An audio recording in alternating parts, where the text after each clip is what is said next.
આ મોબાઈલ હું જોયા કરે છે? હા તો બોલો નહીં, શું કામ છે? આ જમવાનું બનાવવામાં કેમ આટલી બધી વાર લાગે છે? હું બનાવ્યું છે જમવાનું? આજે જમવાનામાં કઈ નહીં બનાવ્યું, ગણેશ વિસર્જન છે એટલે હું કઈ રસોઈ બનાવવાની નથી. તમે બહારથી ઓર્ડર આપીને મંગાવી લેજો. બહારથી ઓર્ડર આપી દઉં? હારું ચલ્લી, બહારથી ઓર્ડર આપી દઉં.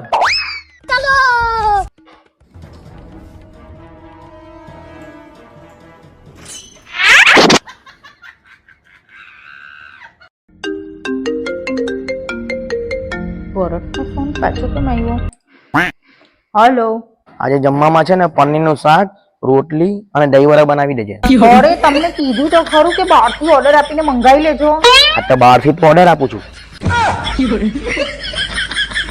કેટલાક છો આવાના આવા, કઈ સમજ જ નહીં પડતી.